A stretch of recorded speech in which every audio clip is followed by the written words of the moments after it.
جی بسم اللہ الرحمن الرحیم۔ آج کی نشست میں جو اگلا سوال ہے جو ہمارے بھائی نے پوچھا ہے، نظر اور نیاز، چونکہ ابھی محرم گزرا ہے تو نیاز حسین کی اصطلاح وہ کہہ رہے ہیں جی ہر جگہ میں سنتا ہوں، تو کنفیوژن ہے۔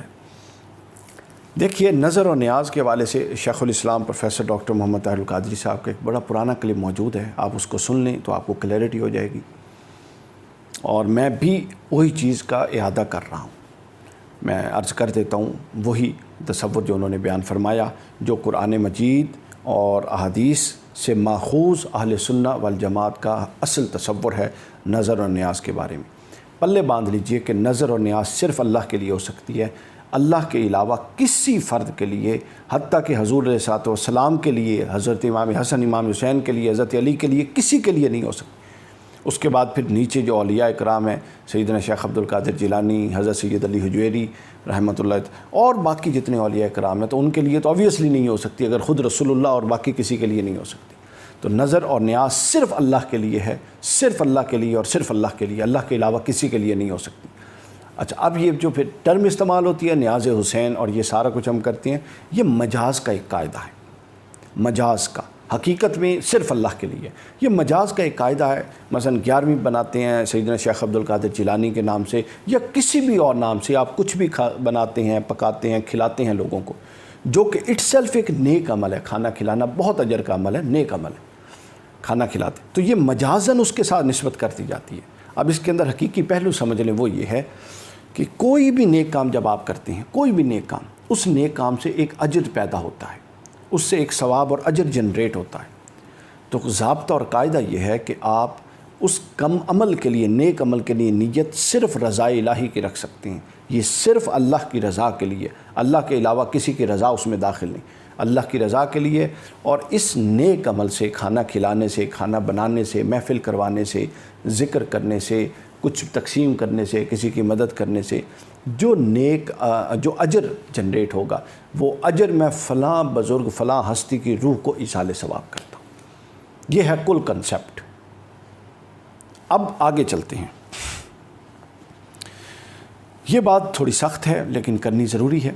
ہمارے ہاں جتنی یہ مجاز کا قاعدہ جس سے شدت سے استعمال ہونا شروع ہو گیا ہے، ایک ڈر لگنے لگ گیا کہ معلوم نہیں، چونکہ نہ اہل سنت میں آپ بریلویوں کو لے لیں، اہل حدیث کو، بریلویوں کو لے لیں اور اہل تشیع کو لے لیں، خاص طور پہ ان دو طبقات میں مجاز کا قاعدہ تو استعمال ہوتا ہے، لیکن مجاز کے قاعدے کی یہ اصل، یہ روح ہے اس کے پیچھے کہ نظر صرف اللہ کے لیے، یہ اس کا ابلاغ نہیں ہوتا، یہ پیغام نہیں پہنچایا جاتا، نوجوان کلیئر نہیں ہوتے، اتنی شدت سے ان مجاز کے قاعدوں کا استعمال ہوتا ہے۔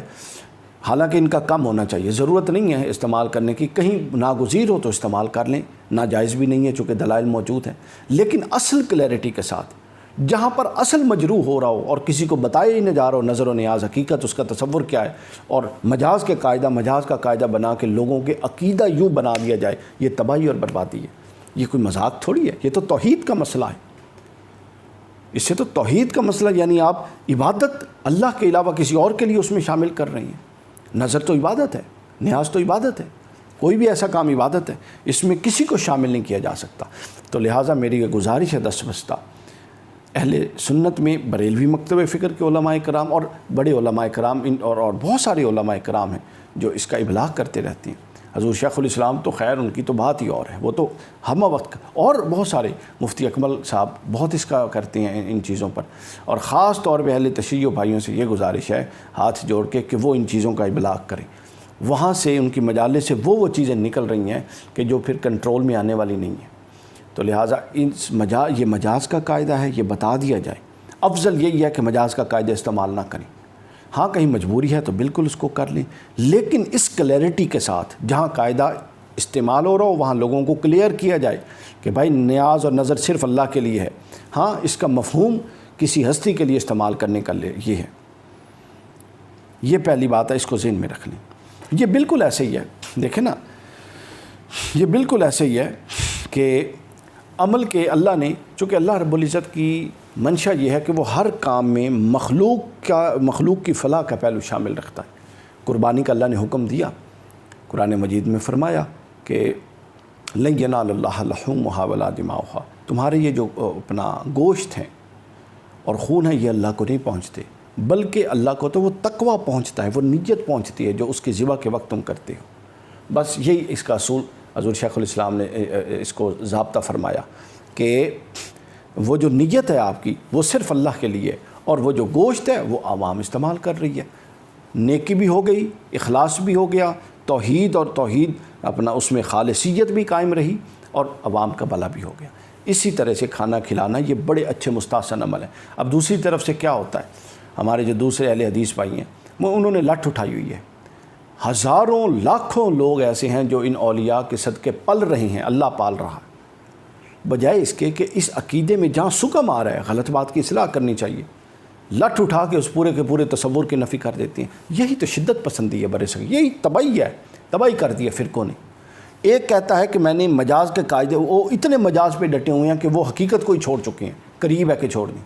اور ایک یہ ہے کہ جس مجاز کے استعمال کے استعارے اور اس کے دلائل موجود ہیں خاص قرائن میں، وہ کہتا ہے کہ میں مانوں گا ہی نہیں۔ تو یہ دونوں متشدد، درمیان کا رستہ یہ ہے کہ اپنے عقیدے کو واضح رکھا جائے، اور عقیدے اس سے بڑی سکون کی کیا بات ہے کہ اللہ کا بندہ اللہ کی رضا کے لیے اللہ کے بندوں کو کھلا رہا ہو۔ اقبال نے کیا کہا تھا کہ خدا کے عاشق تو ہیں ہزاروں، بنوں میں پھرتے ہیں مارے مارے، میں اس کا بندہ بنوں گا جس کو خدا کے بندوں سے پیار ہوگا۔ اس شعر میں پورا عقیدہ نظر و نیاز موجود ہے، اگر آپ غور کیجیے۔